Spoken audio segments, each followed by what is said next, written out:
Hey, welcome back, everybody, to the Operational Reset podcast. My name is Joe Swanson. Again, if anybody is interested, this podcast is brought to you by my human behavior system, ORSM, Operational Reset Stack Method. This is a stack-based human performance system that I teach out at departments, and it is inside my coaching program as a core part of that. And so if you're interested in it, hit up my website, Joe Swanson Tactical. You can reach out to me on Instagram. We are slowly creeping up on 10,000 followers there. And not really slowly, it's jamming. So my DMs are packed, but I would love to talk to you there. Joe Swanson Tactical on Instagram. And I'm super excited. I finally made this happen with my guest today. He gave me some patience when I double booked. I had to go to the dentist. My wife booked me an appointment. I had booked a podcast, and the dentist won over on our last podcast conversation. And so I'm here joined by Patrick Flannelly. Patrick, thank you so much for coming on, man. Hey, I appreciate it. And I also appreciate the pearly whites. Right, right. Pearly coffee. I'm a permanent coffee drinker, so I have to go get my teeth whitened all the time. Yeah, I'm not sure it I helps, like when we but both held up the coffee right at the same time. It's a problem, and I hadn't been to the dentist in a long time. My teeth are good. I feel good with them, and but she was going for some stuff that she needed done, and she's like, "You got to go," and I'm like, "All right, I'll go.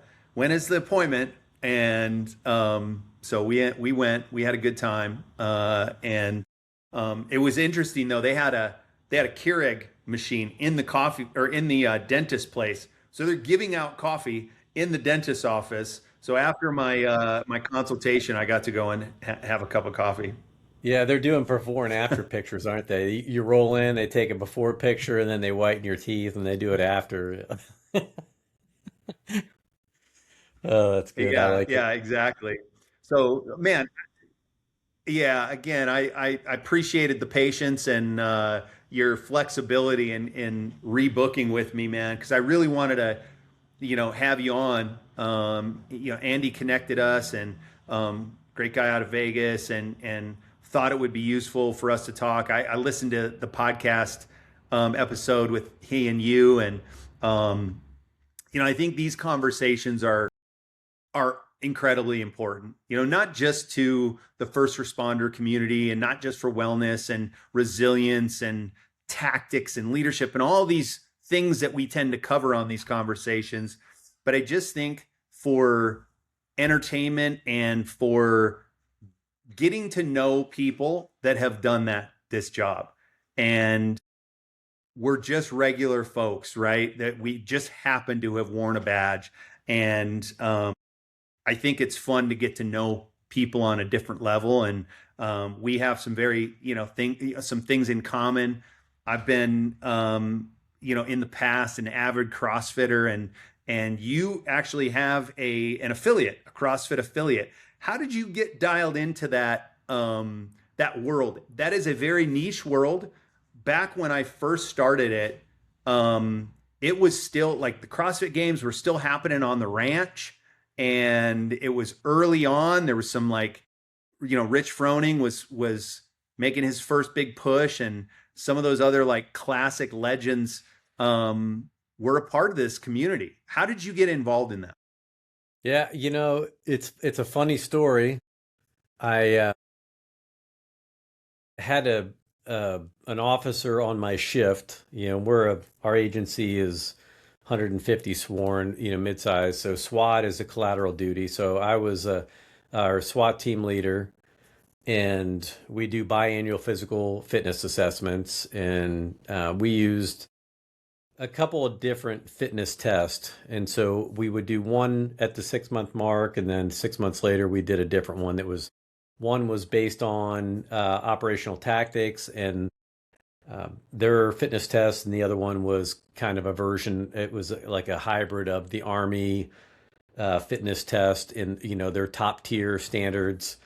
And like the Cooper standards, one that was just, at the time, standards like that were more practical. So we're talking 2003, 2004 timeframe, and it's a collateral duty assignment. And we had a new officer came to our department from South Bend, which is up in northern Indiana. Most people are familiar with Notre Dame. That's kind of, and I'm in West Lafayette. I worked for the Lafayette Police Department, but that's where Purdue is. But, as an aside, this dude just whipped my ass on our PT test. And yeah, fitness was kind of my thing. And I don't like losing. I've got a competitive mindset, and, I was never going to win. We would do 1 rep max bench press and a few things like that we tracked. So I was never going to win that as a 160, 165 pound athlete. But, the running, the push-ups, the agility things, those were all where I'd like to do my best and shine. And I mean, he just whipped my ass across all categories. And so I was kind of like, I know I'm a little bit older than these guys, but I wasn't that old. I was in my mid 30s. And so I doubled down. I started training. I know I got another test coming up in 6 months. And 6 months later, he does it again. And like, it was even worse. It was like a worse beatdown. So I do the old car to car conversation with him one day. I still remember where I was in the parking lot. It was an old school parking lot, a couple blocks from our headquarters building. And we roll up, and I'm like, all right, dude, like you got to tell me, what are you doing? How are you training? Because like I busted my ass, and you beat me worse this test than you did the last one.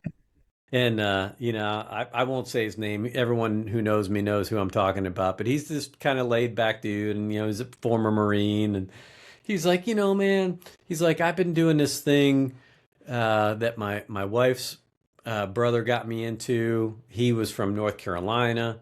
He's like, this is kind of small little niche startup gym called CrossFit. He's like, you can get online and you can see. You can see what it is. So I get on CrossFit. I'm literally sitting right there in my car. CrossFit.com. The What is CrossFit seminal document that Greg Glassman wrote, and I read that thing. But what jumped out at me right away was it was they were very adamant about zone nutrition principles, and I had been on an avid zone diet guy for about 6 years, and I had been because that's the fitness and nutrition, or the nutrition program, I should say, that I discovered when I was early in the process of trying to build my fitness to qualify for our SWAT team. I've told that story many times on our podcast, but yeah, that was it. Like once I saw like, oh wow, this GPP things, it makes perfect sense. If there's aligning with zone principles, then I've got to try this out. Yeah, can you talk a little bit about that for people that may be listening that don't know about those principles? Like unpack that a little bit. Like Sure. and then what drew you to that initially? Well, I'll tell you, it's the foundation for everything that I'm doing now in my post law enforcement career. Not only do I have the Coptimizer podcast, which is it's a passion play, but I'm part of a startup healthcare company called Saga Health Core, and it's derived from a program we call The Blood Doesn't Lie, where we use these comprehensive lab tests, an NMR lab test, which is kind of like an fMRI of your blood, to not just look at your LDL and your HDL and your total cholesterol, but to actually look at the subparticles and the whole particle count, and what we call the lipoprotein insulin resistance score. Insulin resistance is prevalent in about 80% of the police population. Cops don't know it, but it's a hormonal response to food and stress. I mean, that's about as simple as I can say it without spending 3 hours. And I discovered the zone diet because I was working nights, and I was doing this fitness program called the Power Diet that required me to eat 60% of my calories should come from carbohydrates, 25% from fat, 15% from protein. and it was written by a marathon runner. And at, in the time, in the mid 90s, right? Who are, if you were trying to decide, what is a healthy person? What is a fit person? Well, a marathon runner, if you can run a marathon, then you're clearly healthy and fit, right? Right, right. And we know now that that's not true. You can definitely be fit, and this is nothing against marathon runners because I mean I have a lot of admiration and respect for that. But that diet, when you're working nights and you're a cop, was absolutely horrible for me. And I wasn't married, I didn't have kids, so I had the luxury of, when I would work at night. I worked 11 to 7. I would get off at 7 in the morning. I'd usually run anywhere from 5 to 10 miles in the morning. I go home, eat breakfast, shower, go to bed, sleep for 8 hours, wake up at 5 or 6 p.m. and go to the gym and lift, do my Monday, Wednesday, Fridays, back and buys, chest and tries, Wednesdays, leg day, I Yeah. had the whole routine at the typical Globo gym like everyone else did. But the problem was is when I changed my nutrition and started to eat all these carbs because that's how you fuel distance running, or that was the prevalent thought at the time. I would go to bed and I would wake up like 2 or 3 hours like into my sleep. It just ravished hungry. Like, oh my God, I'm so hungry. I got it. And I wouldn't be able to fall back asleep unless I ate a snack, and I was getting tired. And having been in the military already and worked shift work, I was a bartender in college after that where I worked nights. And then when I got onto the PD, working nights for me, so I was, 20, 29, 30 years old at the time. And I'd never had a problem sleeping during the day. And that just wrecked me. And I mean, I was walking around in the fog. And one day, because I couldn't sleep because of this nutrition plan, I was frustrated. I went to the Starbucks, which was a mile down the road from my house, inside of a Barnes and Noble bookstore. I love that. My two of my favorite hobbies, are reading and coffee. And so I'm in there drinking coffee, perusing books, and I stumbled across the Zone Diet book, just by opening it up. And, I do that oftentimes where I just open up a book and kind of start reading. And I Yeah, yeah. opened it up to the page where, in paraphrasing, it was basically saying, if you wake up hungry or you're having trouble falling asleep, you should really look at what you're eating before you go to bed. And I was like, wow, that It, is so weird. Like, I am literally standing here with a cup of coffee in my hand because of this problem. And now I opened up that book to that very page. I have that page marked in that book. And I talk about this a lot. So people that have, if they've ever heard me, they're probably, oh my God, he's going to tell this story again. But that's how powerful it was for me because, long story short, it explains to you what the hormone insulin is, what it does for you, why it's important, why you need it, but also the destruction that it can wreak when you overactivate, activate your pancreas and you produce too much insulin as a response to too many carbohydrates or quote sugar, and that's consumed in your diet. You get on this roller coaster and it creates these peaks and valleys. And man, it was I went home, I read that book, I took it to work with me, I skipped as many calls as I could, tried to hide out, read, and went to the grocery store on my way home from work. I skipped my morning run, and I made a Zone Nutrition breakfast, like basically like a 4 egg omelet with some lunch meat and a bunch of veggies and some cheese. And I ate that, and then I slept like a baby that day. I literally like I woke up like I was a new person. just like that, One like day. immediate One one. day. Yep. Holy shit! Yeah. It's it was that fast. Like, figure it out, switch it up. What were you eating before that?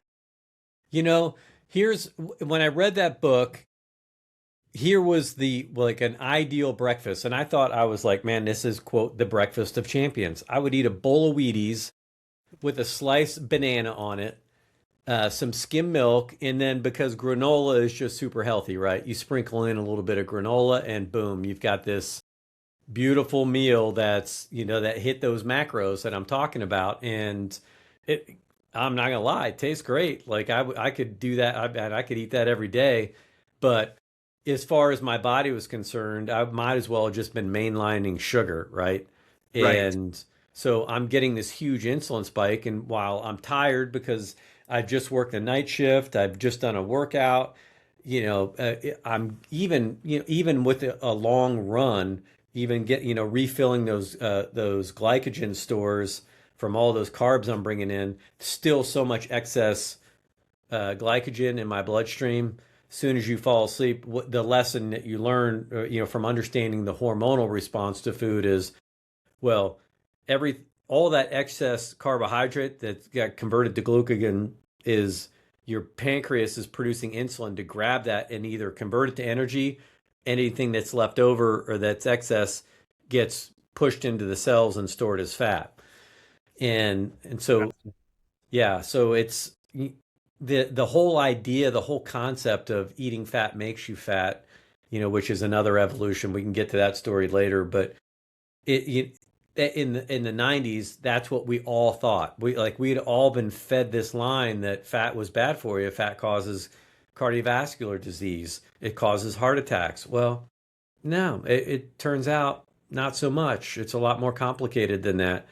And nutrition in our hormonal response to food is probably something that every cop should get be taught on day one, especially when you work in an environment like we do, like that is sleep disruptive because we're working shift work, we're working in high adrenaline environments, we're getting cortisol spikes frequently. Oftentimes, because we're sleep deprived, we're supplementing. Actually, I'm drinking decaf right now, so I can't say I'm getting a whole lot of caffeine. But the Yeah, you're idea, cops are running on energy drinks, and I remember working a lot of graveyards, Patrick. I remember going to the 7-Eleven, you grab two of the red lines, or you grab, a couple of monsters or Red Bulls or whatever whatever the flavor of the day was, and you're just living off that because you're trying to get this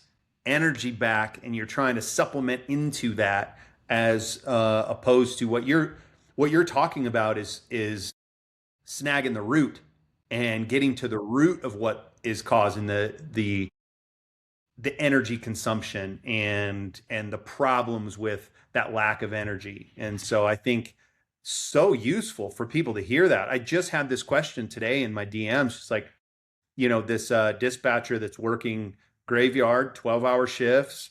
Like, what do you recommend for sleep? Like, what can I do? And I'll go back and I'm gonna uh, tell her a little bit about this conversation today. My take on it is usually, and what has worked for me is a really dialed in sleep routine, and then nervous system regulation throughout the day, and as a part of that sleep routine, um, which is, I think, also a critical piece of it. But then when you layer into the nutrition part of it, and you layer in some of these other pieces that you're talking about, man, you can really affect in a positive way the effects of shift work and the stress spikes that happen throughout one shift and all of that. yeah, the body is a system, Yeah, and right. unfortunately for a lot of different reasons, what starting with ego and hubris. And the old school mentality is you just suck it up, just fight through it, like just man up, whatever. Um, we're all tired, and it's just part of the working the night shifts.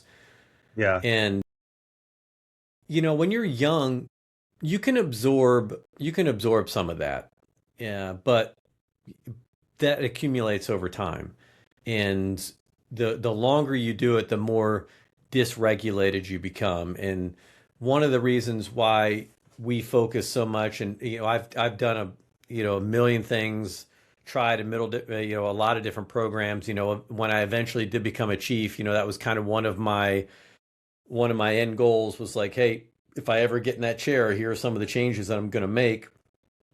Um, so I tried a lot of different ideas and a lot of different programs, And ultimately where I've landed is, what we're talking about is behavioral change as much as anything else. And if you're trying to get people, if you're trying to motivate change, then you have to really show them, and well, you have to resource them appropriately. Like you have to give them the tools that are going to be effective. Yes. And so for every reason I heard why somebody couldn't sleep or they couldn't exercise or um, whatever it might be, it was try to, well, is there a resource that I can find to provide that will help? Or is there a barrier? Is it a policy? Is it a shift schedule? Is it something that we're doing organizationally that I can remove to create less friction? So it's there's always a give and take, but at the bottom of all of that, you got to it right. It's pulling the root. It's under the analogy that I always use is comes from my buddy Doc Greenwald Greeny. It's at some point you got to find, and I think the roots of this quote come from like the Reverend Tutu. Like at some point you got to find where the bodies are falling into the river instead of just trying to save everybody that's drowning and cops are drowning. They're drowning in poor metabolic health. That's why 80% of cops are overweight, which insulin resistance and obesity track. I mean, those Direct correlation. obesity is a byproduct of insulin resistance. So if you're overweight, there's a strong likelihood that you're already insulin resistant. 40% of cops are obese. 20% of cops are morbidly obese. And so we're on this pathway to poor health, and it starts with metabolic dysregulation, and then ultimately what you were talking about, it leads to emotional dysregulation because the body is a system. It doesn't operate in silos. Your brain does not operate separately from your heart. They are connected, and your gut is connected to both of them. And if you don't treat the whole system with care, then you're going to have system breakdowns. And Yeah. it's not a matter of if, it's a matter of when and how bad is it Yeah. going to be when it hits. Right. There's no high performance system that doesn't require maintenance and thoughtful maintenance. And I think like what you said is so critical. And I think you have to work backwards from, this physical dysregulation creates this emotional dysregulation, which then is a cycle of nonsense and disruption. And I think if you can, what I find is, and in conversations with, hundreds and thousands of cops, they're they have a struggle, that impulse control. They have the emotional struggle with getting back to the fitness and the mindset and the nutrition and all of that stuff. So my approach to it is, okay, well, let's start getting you emotionally and nervous system regulated so that you can have a little bit more capacity, a little more surplus, better decision making, better, communication quality to even have these conversations and awareness about yourself so that you can dive into those things like just change your breakfast, just change your sleep routine, go get some blood work done and start to look at these things. But I think so many of them, and I'd love to hear your take on this. I think so many of them are so dysregulated that they struggle with that emotional intelligence and the ability to find the energy and surplus to get back to that regulating themselves in a physical way. Yeah. And ultimately, I speak on this frequently. I just wrote about it recently, and one of the things for leaders that I want them to keep in mind and consider is wellness is not optional; it's operational.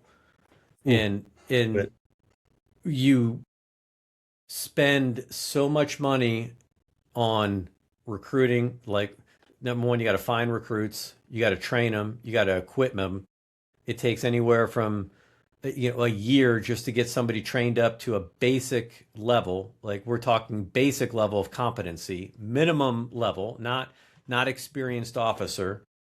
And it's really not till about that 3-year mark right where we really begin to feel confident in our own ability to run solo patrol. Now it can be different depending on where you work, but our agency, urban environment, it's very high operational tempo. I mean, meaning these guys are running, the call volume is very high, and so they're busy.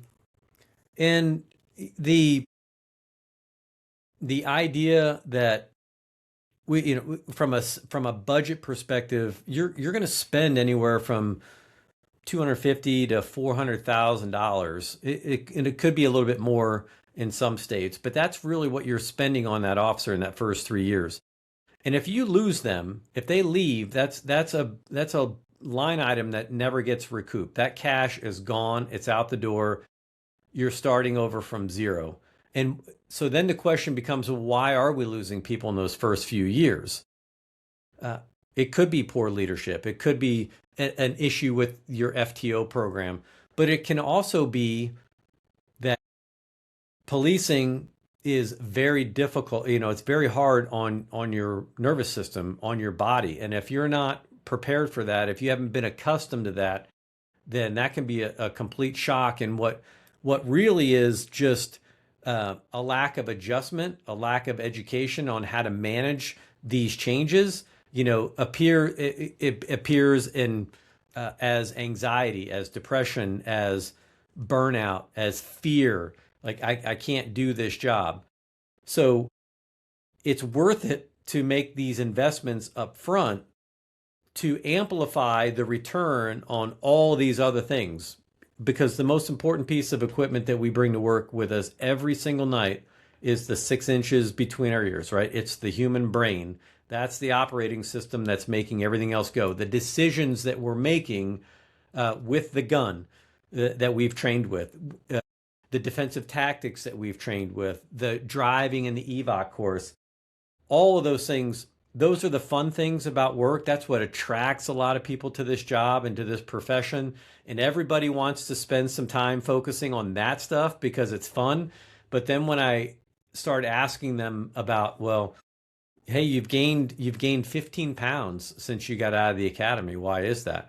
Oh, well, I'm working nights and I just haven't had as much time to work out. And I'm kind of tired. I'm married. I got a young kid, and it's like, oh, well, now all these life challenges start coming at us, and we've never taught them. Well, here's what happens when your body starts producing cortisol. Here's what happens when your no, your natural sleep cycle gets disrupted. Um, and oh, by the way, here's what can happen. Here's the way we can't change some of these environmental factors that we're going to be exposed to at work. But what we can do is initiate protocols that can mitigate some of these things and that can Yeah. help you regulate that transition and that change. So, I mean, that's kind of a long roundabout way of saying that, wellness, investing in wellness is that operational expense that has to be made. You can't think of it as a line item that's an optional expense. It's something that you have to invest in. And honestly, uh, I always knew that instinctively, and that just from my own experiences and everything that I've invested in and did personally. But getting others to understand that and trying to get that buy-in and change the culture and in policing and the way people approach wellness, that's a completely different, that's a whole new animal. And I'd like to think that I did some things well and really well, and other things, man, I wish I could go back and have another crack at it, because even in my post-retirement days, now that I've had a little bit of time in separation, and now I've got a little bit more clarity on some things that I would definitely do different if I went back. So I yeah, think I that's mean, important. there's a lot there, but But this is the importance of having these conversations. To circle back to the beginning, like, why do we have these conversations? What do I hope that leaders who are in departments hear in this is that comment you made. It's not optional, it's operational. It is a fact. I say this all the time, Patrick, those skills that you are hard fought to earn, combatives, firearms, driving, communication capacity, all of these things, you can't access them the same way when your body is pinned out. It is biological. This is not a character flaw, which so many years there's been this culture of silence surrounding it, this idea that suck it, you even said it, the suck it up culture that was there before. It's just biological. It's a physiological effect that one's body is going to have, and you just can't access those skills as easily if you're not regulated. Now, I think we're both talking about two of the main pillars of regulation, that is fitness and nutrition and nervous system regulation. And they very, very closely tied to each other. As you know, I just, again, I hope that people hear that it's not optional anymore. You want to get to the root and pluck that root out. You want to look for where the people are falling in the river. Well, it's nervous system regulation and it's physical wellness.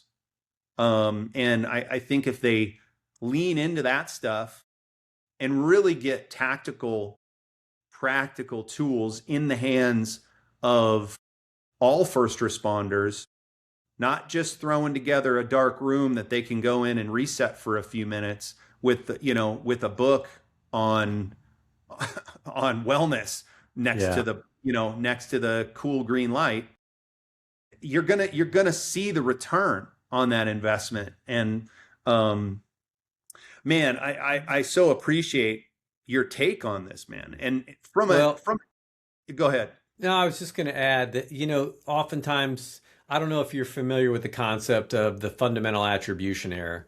And this was something that I read. I think it was Daniel Pink where I first got exposed to it. And then, and that which kind of led me down a path trying to discover this. But ultimately, what it means is like when we see a problem, and oftentimes we misattribute the cause of the problem to human error and human factors, like a human problem. And really, when it's a systems issue that's creating more opportunities for failure. And I like policing is stacked with this problem.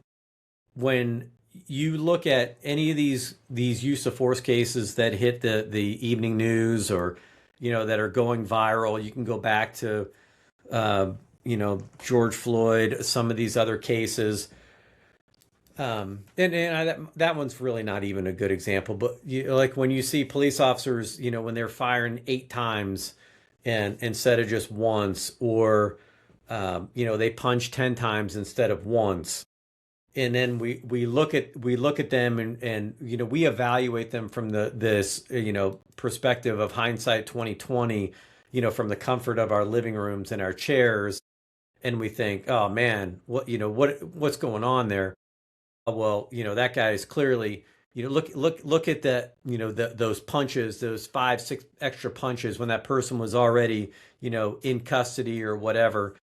And we just assume that, well, they're an asshole, they're a bully, they're a cop that, that's just, well, not we, but, some in society will say that's what it is. But they're not also looking at, well, how many hours of DT training did that officer have in the last year? Do they realize that the national standard, like in my state, you're required to have 4 hours of defensive tactics training? How many hours do you get on emotional regulation? 0. How many do you get on, on sleep hygiene? 0. None of those things are mandated topics, but guess what? The human brain operates within that system. And when the amygdala gets hijacked because you're dysregulated and you go black because you're stressed out, then, an officer might do things like that and have no idea what they did. And sometimes, when they look at a body camera after the fact, they're like, holy shit, I don't even remember that. Like that never happened. And so that's kind of where I go back to that what I said earlier is like, if you overtask and then under resource, then you can't blame the officer that's at the end of the line for having failures that are really a system failure. It's not an individual failure. Sure, sometimes it is. Sometimes it's someone that's it's messed up. But what I'd like to think, what I would hypothesize and strongly believe now, that, well, if we had sufficient manpower where we were allowed to go into a rest cycle, where you're not out on the street, where you can make sure that you're well slept, that you get the time to train on uh, your firearm every week, a couple hours in the mat room, learning some mindfulness and, practices that can help emotion, non-sleep deep rest protocols, things like that, that can really help reset. And then, by the way, just train more, and more scenario based training. Then, wow, suddenly some of these things, like these, a lot of times where you'll see performance from a SWAT team that looks flawless, and then everyone just associates, well, a full-time SWAT officer compared to a street officer, when full-time that's what he gets to do all day, right? So that's what Right. he's training, and we figured these things out. Or yeah, Yeah, I it's think it's a like it's a problem. it is, and I think like there's a couple different things to unpack there. It's like training capacity versus training quality also, and how do you get the training quality, um you know to, regardless of the capacity. And I think what we're talking about here, these two pillars, physical wellness, let's just put it into that category: physical wellness, fitness, nutrition, understanding the systems in the body, and then emotional nervous system regulation. If you can get a handle on both of those, then your quality of training becomes better. So then the capacity of the training, whether it's high or low, that you're getting the quality training. Um, I think I want to circle back to the moment of clarity that you had on this nutrition, and your sort of that conversation about CrossFit and getting into a different routine of working out, immediate results. And what did that have, that first 6 months of like that adjustment period? What was that like? Like you Oh now man. get this, like, you get this epiphany, right? And it works. Tactically, it works immediately. And what was that like then, jumping into possibly a different fitness regimen and this different nutrition mindset? Well, I'll tell you, it really, I mean, and I don't even want to, I tell this story so much because it's so important, that Yeah. it literally, like that, just stroke of, like that serendipitous moment, Yeah. like that, that's the definition of serendipity right there. And um, I was in good shape. Like, at the time, I was probably around, and again, I've chronicled this many times. But I weighed right around 100, between 175 and 177 pounds at that time. I was in good shape. I was running every morning. I was lifting weights.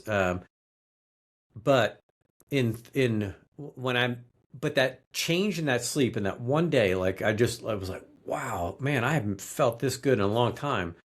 And then, based on what Barry Sears wrote about in the Zone Diet, the work that he was doing with the Stanford swim team, the Oakland Raiders, and these people that were having these phenomenal results, I was like, okay, this insulin and glycogen response in the body, this makes sense. I understand this. So rather than this 60-25-15 macro plan, I switched to this 40-30-30, right? 40% of my calories coming from carbs, 30 from protein, 30 from fat. But the important distinction was, well, these are low glycemic carbohydrates. These are not like white breads and things that are going to spike your blood sugar. It's lettuce, it's vegetables, it's Right. those types of carbs, these slow release carbs, and it's good protein sources, like grass-fed beef, chicken. It wasn't even so much, lean meats. It was still, the early days of the Zone, they still kind of mentioned things like that. But then the fats were like these omega-3 fatty acids, you know, not, not these trans fatty acids that you're getting in fried foods and, canola oils and things like that that are stuffed in everything. And so I didn't change anything. My workouts stayed the same. I should say the only thing I did change was my macros. I literally was weighing and measuring and learning this zone blocks because they call it zone blocks, right? And it took me a while to get it figured out, but in 3 months, I went from being able to do like 80 sit-ups and 80 push-ups in our 2-minute test to 120. I took almost a full minute off I used to run once a month. I would do a 5 mile timed run, time my splits. I was wearing a polar, when those polars were brand new. Okay. So I was, or I had, even a Timex. I was timing this stuff. Like I was capturing data, and I'll come back to the data, but I was measuring it. And my bench press went from 235 to 295. My Wow. weight went from 175 to 155, but I gained lean muscle and lost visceral fat. And Wow. Barry Sears teaches you the manual calculations for which is hilarious because he's sitting right here on my desk to this day. Like, what's this? Well, it's a tape measure. What do I do with it? Well, about once a month, I do my own measurements. And I have an in-body that I jump on as well now too. The technology has come so far, but I still kind of like doing just the Man. manual measurements every now and then. And so what I was the guy who found Jesus, and I couldn't help but to tell everybody, you got to read this book. Like I was the zone. I was like, oh my, I was driving people crazy. Everyone on my shift. They're like, oh my God. I was the zone guy. Flannelly's going to start talking about nutrition and Yeah, zone yeah. diet stuff. But Well, then you yeah, were perfectly primed for CrossFit because yes. people are religious about that too. And you could say, do you know how to tell if you walk into a gym who the CrossFitters are? Well, they'll tell you about it. That's how. Talk about that. When did that routine of getting into the CrossFit workouts start to shift for you? Okay. So I, it's amazing to me that as much as that I was a fan of Barry Sears and what he was doing, which ultimately led me to another book that was written by a guy named Phil Maffetone. And if you've never read any of Phil's stuff, he's another one that I really encourage people to read. He wrote his book is called The Big Book of In Fitness and Health.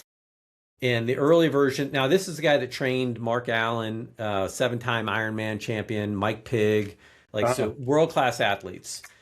But he was also what you would consider probably be like your early functional medicine, integrative kind of nutritionist medicine guy. yeah. And he was the first one that pointed out three things. He said, he talks about physical, chemical, and emotional stressors. And Whew. when you're training, you have to balance all three of them. This is the mid 90s.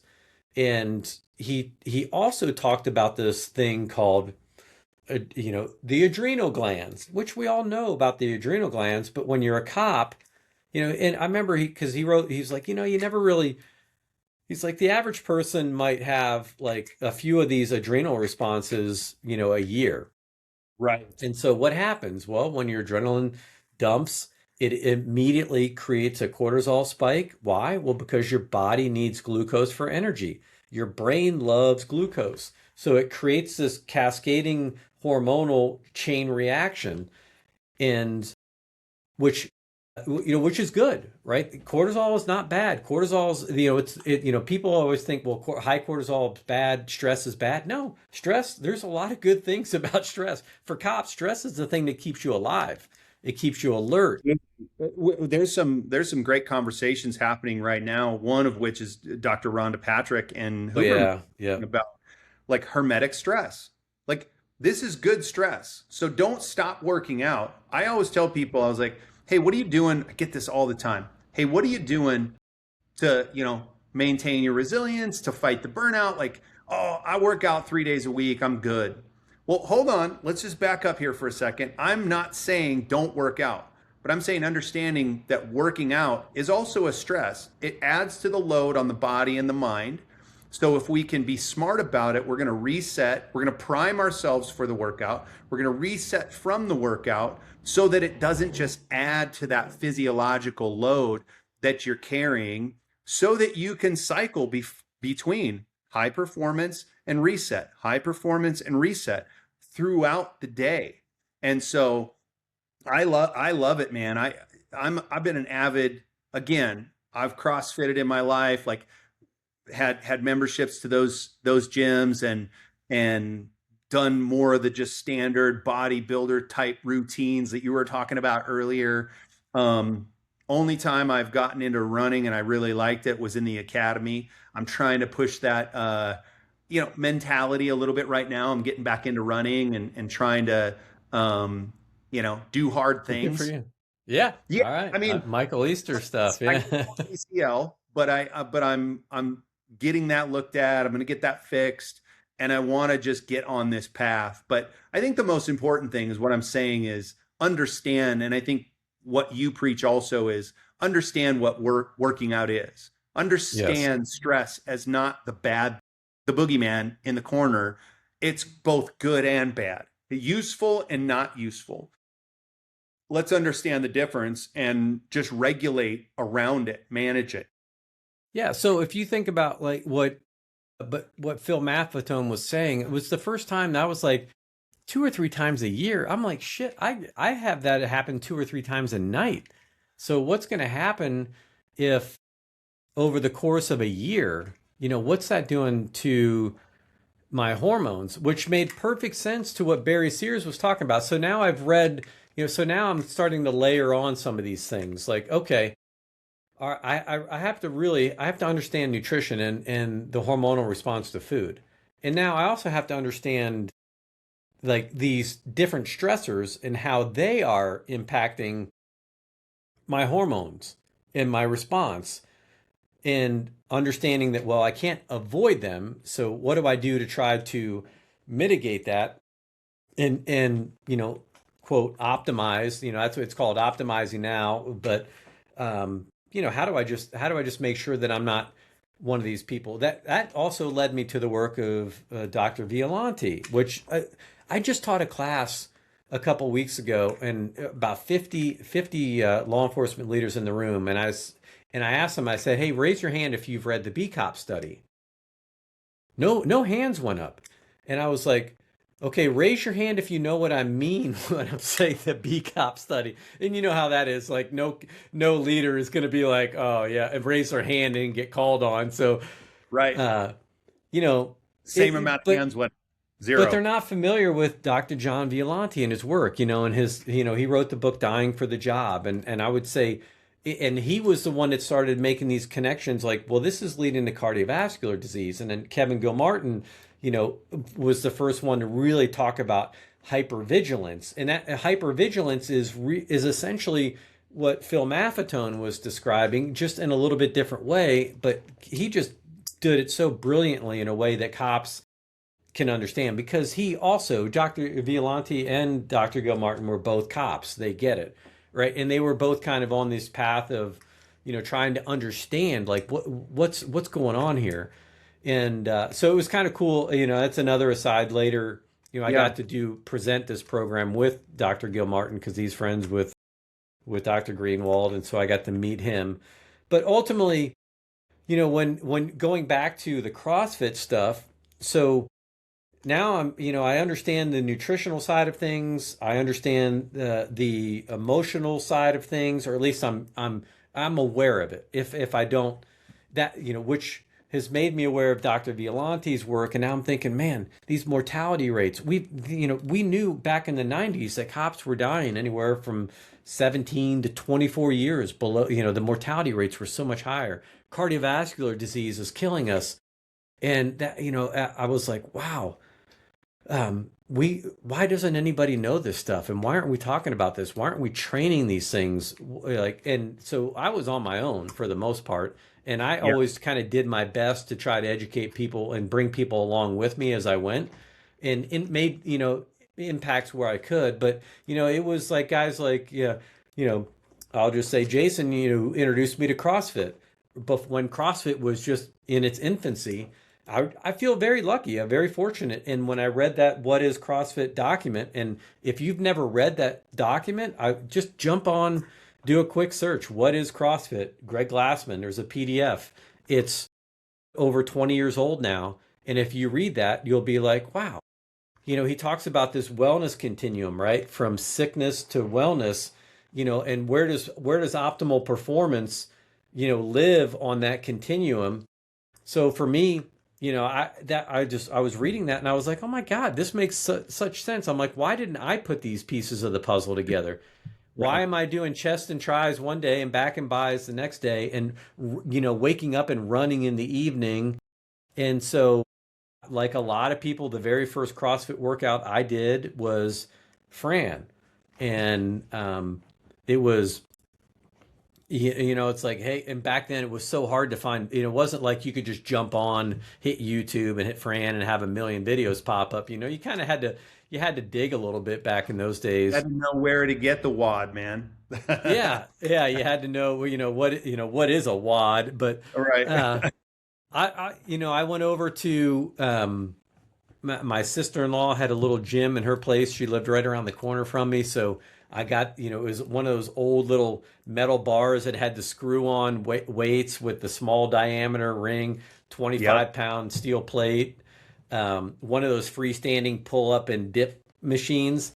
Yeah, yeah. So I used to do pull-ups. I used to do dips. I used to do, bench press. I used to do shoulder press, but I'd never done this thing called a thruster, which for those, if you're not familiar with it, it's basically a front squat where you then drive overhead and press the bar into an overhead position. So you drop down into a squat, you stand up and press up into a full extension.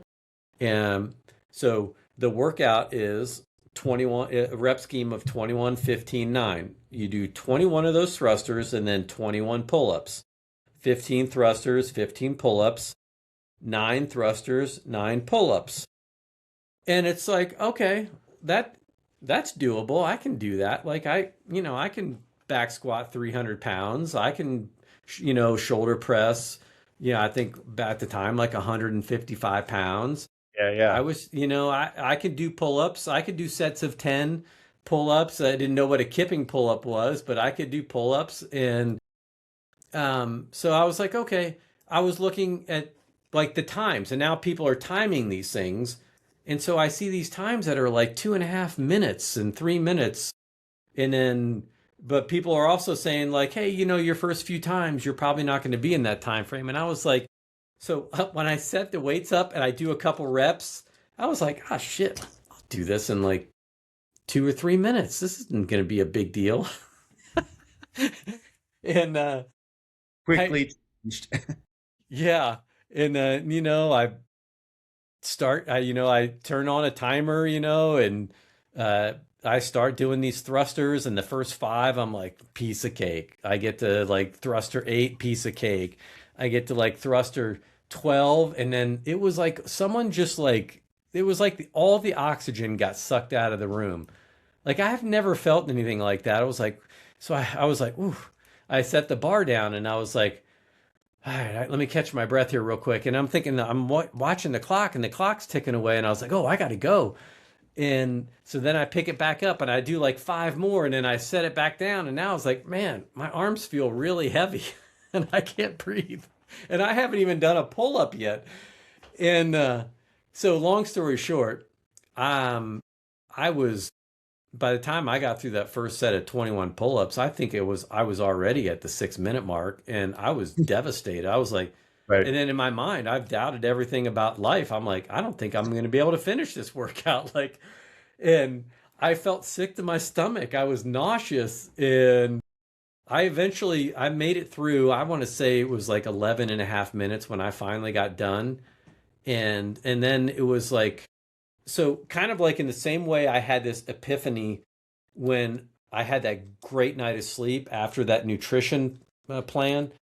After that first bout with Fran, I was like, holy shit, like how is it possible that someone just did that in 2.5 minutes or 2 minutes? And there, eventually people were breaking the 2 minute mark. And I was like, that's physically impossible. Like, I don't think anyone can do that. And, so that started me down that path. And then you start realizing, like, okay, well, man, for a cop, this functional movement makes a lot of sense. Yeah. And that's what, and so here's where I'll relay it back, and I'll go back to that squad to squad conversation with Jason, because here's what he told me. He said, yeah, I've been doing this thing called CrossFit. My brother-in-law got me into it, and that gym in Raleigh just happened, or Durham, I think it was like one of the first 20 CrossFit gyms in the country. And he said, it was, he's like, it's kind of tricky. It sneaks up on you. It's harder than you think. And he's like, but I've been sticking with it for a while. And he's like, remember he had gotten into a short car chase a couple weeks prior. He's like, you remember that day I got in that little car chase downtown? I was like, yeah. He's like, yeah. He's like, that dude, he crashes out and bails and runs, and I chase him like 3 blocks, and he runs up onto this porch, tries to kick in a door to get in the house, and he's like, I catch him on the porch, and we go at it. He's like, but in like 20 seconds I got him in handcuffs. And he's like, I stood up and got on my radio and just wanted to make sure everybody knew where I was. And for any non-cops that might be listening, right, when there's nothing like listening to someone trying to give their location and give effective communication when they're in a foot pursuit, especially after a car chase, right? Adrenaline's high, they're breathing hard, it's hard to hear. But he was like, he's like, I got on the radio, told everybody where I was. He's like, it just hit me at that moment. He's like, I feel pretty good. I could have run 5, 6 more blocks. He's like, I could have fought this guy for 10 minutes if he wanted to fight. Yeah. He's like, I felt so good afterwards. He's like, yeah, this stuff must be, there's something to this. And so when, that story kind of, with that What is CrossFit document, kind of cemented it in my mind. And, another kind of a funny story about that, because I wound up doing CrossFit for a couple years, just on my own, just, reading the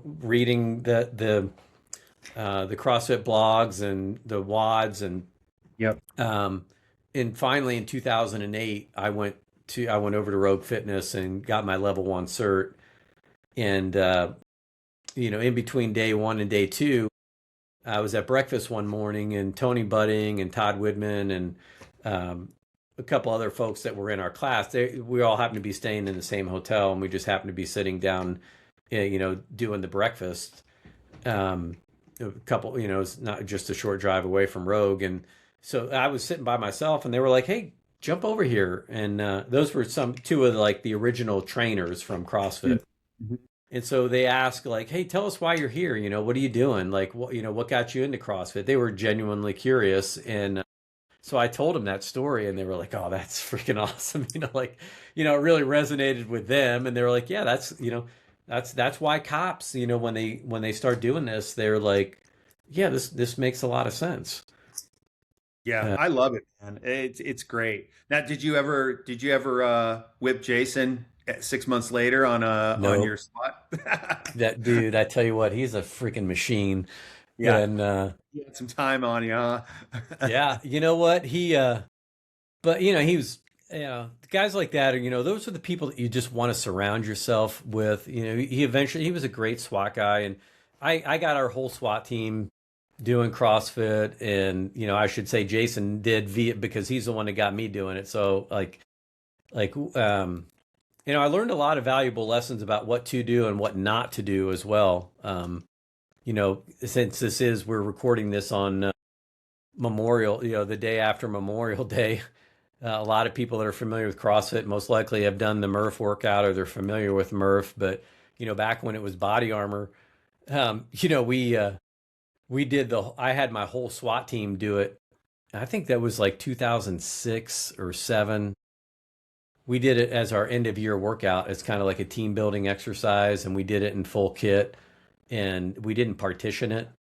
And I was doing CrossFit all the time. Jason was doing CrossFit. There was a few of us that were doing a lot, but most of the guys on the team were just kind of dabbling here and there. I would make them do CrossFit workouts at every SWAT practice, but outside of that, everyone was kind of doing what they were doing. And Yeah, so for those that aren't familiar with that workout, it's a mile run, with a 20-pound vest, and then 100 pull-ups, then 200 push-ups, 300 squats, and then a mile run.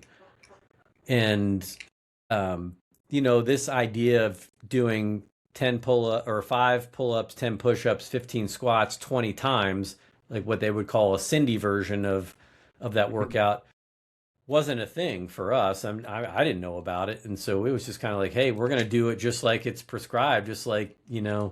Lieutenant Michael Murphy did. And it's funny, I laugh about it now, but we did that. And then actually I took him out and, we had dinner and everything. It was kind of like right before Christmas. And yeah, it was bad. Like I almost wrecked our whole team. Like we would, like if we would have had a SWAT call out that week, we wouldn't have been able to go. I think we would have had to call the state police to have their team come in because like I couldn't straighten my arms for 6 weeks Right. because I jumped up and did like 30 some pull ups and then did like a set of 20, and like the last 30 I was doing singles. I had no idea what Wow. rhabdomyolysis was, but I think I gave our entire team rhabdo. Yeah. Yeah, I Funny. laugh about it now, but it was like, yeah, it was not funny. And I was like, oh, jeez, that was really dumb. Of course, then I Well, read this is about like, like, yeah, wisdom of experience happens in those moments, right? And and I that was love, before I got my level one certification too. right. And I love what you were saying about like the two big epiphanies that you had about CrossFit and about the diet, zone diet. They came from different places. One was this great wisdom of experience through eating right and getting great sleep. The other one was trial by fire, right? Wisdom through suffering. And it's great because that you can get that wisdom from both sides of the coin. You just have to be open to it and aware that it is there for you no matter what. And I love it, man. I love that you know, both of those experiences created something in you that was beneficial. Yeah, and that's such a great way to put it. And it's another thing about CrossFit, and one of my episodes is coming out with a guy that he was a regional athlete. He's a SWAT officer from my state. He's just a stud. Great guy. And we got into a conversation about CrossFit. And obviously things we've learned a lot over the last 20 years. I'm still a firm believer in the methodology. I think it's great because, especially if you just don't know much about fitness or working out, the thing that I always appreciated about it, because of just what you said, like I had learned to appreciate the value of nutrition and the impact nutrition had on my performance long before I ever discovered CrossFit. And then to hear Greg Glassman, very eloquently say, like, talking about that continuum, but also then the component of why it's important to measure. Mm. And for cops out there, for law enforcement leaders, right? It always breaks down to this premise: what gets measured gets managed. If you're not measuring your calories from time to time, like your macros, putting your food on a scale, you have no idea how many calories you're eating in a day. You don't. It's And it's huge. important to know, regardless of what nutrition plan you're on, the people that want to argue about should you count calories or not. Do you need to count calories every day? No. But should you understand how many calories you're consuming? Yes. The only way to know is to spend some time actively engaged in the process of weighing and measuring your food. And then because now you've got a data-driven background on that.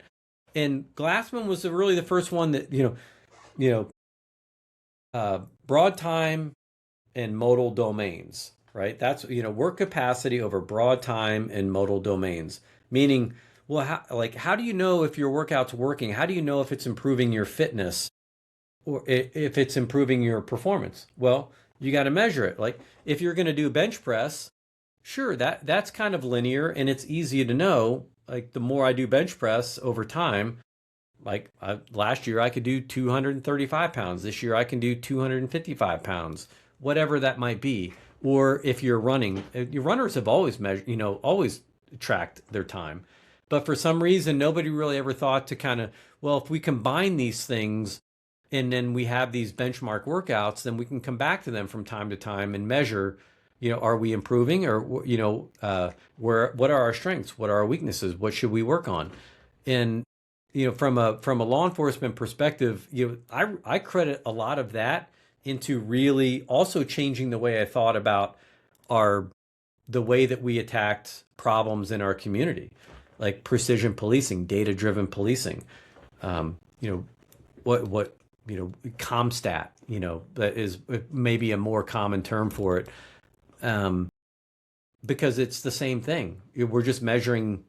We're looking at a different problem or a different use case, but we're applying a strategy, and we're seeing what's effective, what's not, and we do that through measuring. And ultimately, that's that's where I wound up with what we're doing now with our lab testing program and some of these things. And it's we have so much technology now that's available at our fingertips, but you still have to get you still got to get hands on. You still got to get down into the weeds a little bit. You have to spend some time learning the basics to understand where it's going to take you. But yeah, the places it'll take you, man, I'm telling you, it's I I can tell stories all day. So No, I love it, man. And I love the idea. And I went through my own journey with, macros and calories and it's interesting when you really start tracking stuff. Again, to your point, you don't really know I'm eating clean and I'm good and then you start tracking things and you're like, holy shit, my fat is way up here and my, carbs are way down here and so is my protein. Like, what am I doing? And you start to get this understanding. And it took me about first month was like, okay, I got in a little bit of a rhythm. It was like more knowledge based. And the second month of doing it was like, okay, I got the knowledge. I understand the system. Now I'm just going to really dial it in. By the third month, you're just like, I know exactly what I'm eating. I know exactly where I should be. I know where I can kind of push and pull and how it affects the other parts of the systems that I'm doing. And so, and I love it. Talk as we wrap here, talk a little bit about what you have going on, the company you're involved with, how people can learn more and like, what is it all about? yeah, I'll give you another Glassman story. He has this great analogy. He's like, there's two kinds of people, right? Or the different types of people that come into your CrossFit gyms. And like we were talking before, I wound up owning and operating a CrossFit affiliate for years. I'm still a nonprofit manager, and we have a nonprofit gym in our police department training center, that I retired from. But he's like, it's if you can get somebody into your gym and they start working out and you start kind of measuring, like timing their workouts, then over as they start to see some improvement, they'll realize like, wow, the more I do this, the better I get at it. But if they're the type of person that thinks, what, I'm going to just work out because I want to eat whatever I want, well, their progress is probably going to be slower than someone that gets their nutrition dialed in and works out. But if you're the type of person that's also like, I don't like to work out, I don't want to work out, so I'll just really be careful about what I eat so I don't gain weight. You know, that's the analogy. He said, you're the same person sitting in the rowboat in the middle of the lake. Where you either got one oar in the water or the other. He's like, if until you get both oars in, you're going to sit there and you're going to spin in circles. And Yeah. he's like, you can get one oar in and eventually make it to shore, but you're going to land wherever you land. It's not going to be a straight path towards a goal that you have set, that this is where I'm heading. Yeah, I So love that. I mean, I love yeah, the two oar analogy because it is so right. And I think a lot of people, as they dial in one of those oars, right? They dip that oar in the water and they start to pull. It motivates them to put the other one in. yes, And whether it's I'm going to work out and then I go, well, damn, why would I waste this workout and eat this donut, or, why would I eat this way and not start building myself up. And so I think it's a great analogy, and I think it um, motivates people, one or the other, to get both of those oars in the water and start rowing right towards the goal, right towards Yeah. the place on the beach that you want. And when you're measuring, and an analogy that I would use for a cop today is imagine that you're the coxswain, right? And there's six oars in the water, and it's Yeah. your job to try to get them all in sync.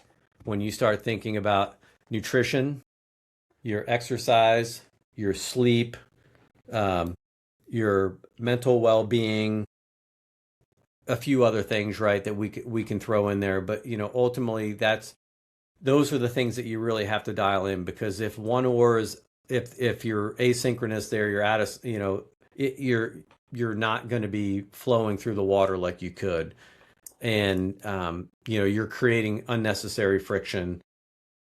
Sometimes when you work shift work, it's a difficult thing, but that what all these different experiences have taught me over time is that, number one, you have to measure always. Like, you have to have an idea about what you're doing, and you really need to have goals. And they don't have to be anything extraordinary, right? It doesn't mean, hey, I'm going to go run a full Ironman in under 10 hours, or I'm going to go climb Everest. If you want to set huge goals like that, big, hairy, audacious goals, I'm all for it. Right. I'm all in. I think because that will just help you stay on course and motivate you to really pay attention. But ultimately, for us and for cops, like for me, my goal was I don't want to be a statistic. When I retire from policing in my 50s, I want to live. And my goal is always, long before I ever heard Peter Attia talk about the centenarian decathlete, my goal was I wanted to live to be a functional 100. Yeah. So how do I get there? So, the journey of 1,000 miles begins with a single step, and, a little Lao Tzu there. And so you have to start planning what every day is going to look like. And you have to, people nowadays, they call it habit stacking, and they've got all kinds of, Sure. cool terms for it. But it really is just having a plan and executing the plan, but then measuring progress and then making adjustments. OODA loop is another great way to think about it. Yep. Cops are very familiar with that, at least Yeah. at the surface level. So we can always redirect. And so my goal is always, like, every year I'm going to do a few things. I'm going to have, like, I'll compete in the Masters division in CrossFit. I'll run some High Rocks races. I'll run these Spartan Decker races. So I always have something that I'm training for, which always gives me a good reason to weigh, measure, do the things that I want, track data. That's why, I'm wearing things like a Whoop strap and an Aura ring, and I sleep with a Muse headset on. And I can geek out and dive down into all the details as to why I do those different things. But ultimately, for me, it's just a matter of staying on course to what my ultimate goal is. I want to be around for my family when I want to be fit. I don't want to be a statistic, and those statistics are scary, right? 48% of cops having heart attacks before age 50, or if you're going to have a heart attack, it's you're likely to have it before age 50, identifying some of these underlying things. So ultimately what that's led to is Saga Health Core, what we do is we do a comprehensive lab test. We look at, specifically, we're looking at 7 lines of data. And from that, from the blood doesn't lie. The blood tells us the story about what's happening physiologically in your body. And so then we can start making nutrition changes. We can start adjusting sleep. We can start adjusting exercise. And we can measure daily on things like wearable technology, using things like Keto Air devices and other things. Uh, and then we can retest our labs every 6 months or so, and we can see, are we on the pathway to wellness?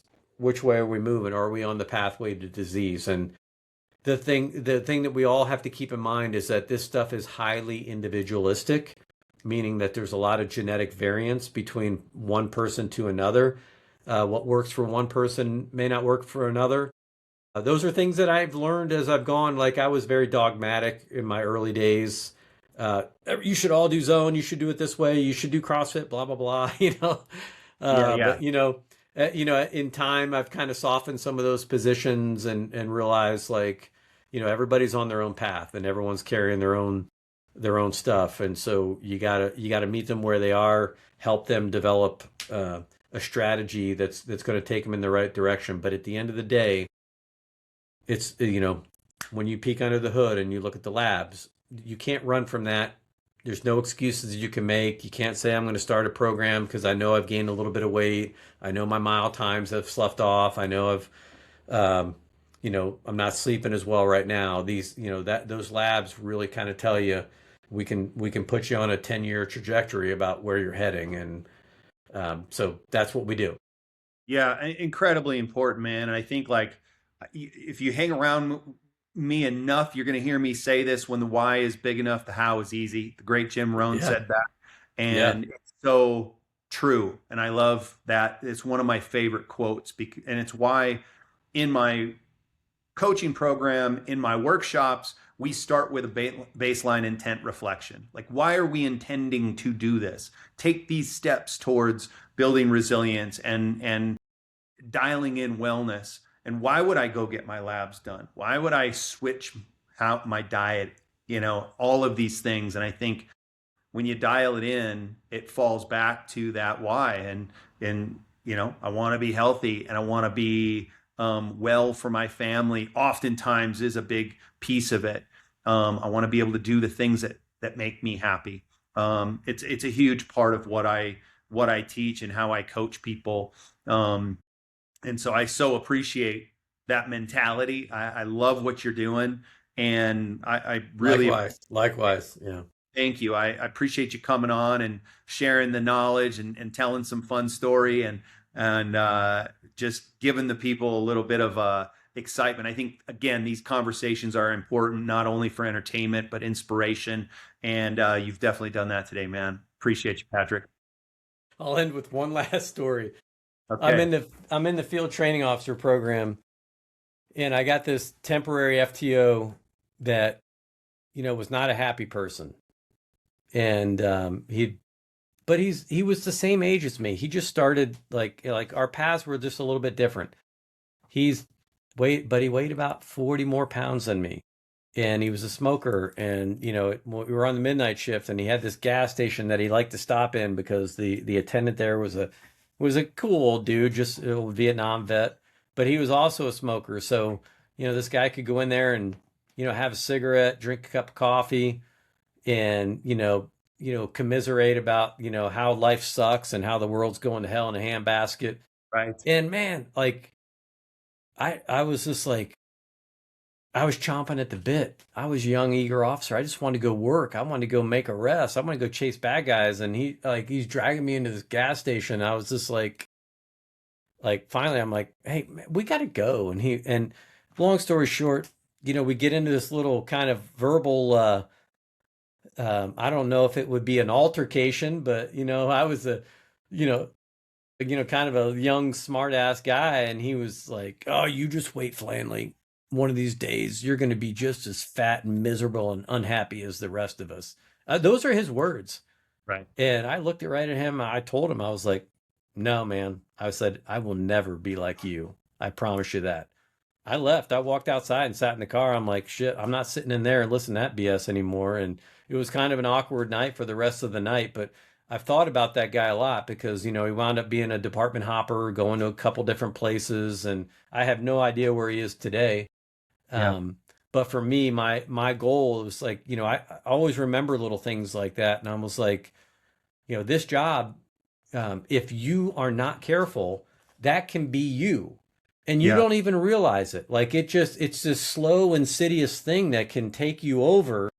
Yes. And then, so yeah, you wind up, these guys that are like, man, my message for young officers, like this job, there's never been a more exciting time to be a cop.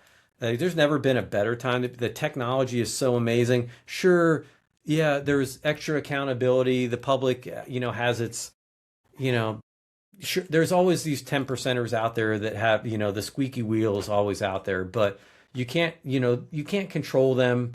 You can't try to take that on. You just got to invest in you, in what you find, where you're going to get your joy and where you're going to have fun. And policing is such, like, you'll get so much more from it, that than you could ever imagine. And when you get done on the backside, and when you're healthy and you're happy and you're on to your next career, you'll look back at it like, yeah, sure, there were some assholes along the way, but for the most part, and those are, people you worked with and people, that you had to deal with.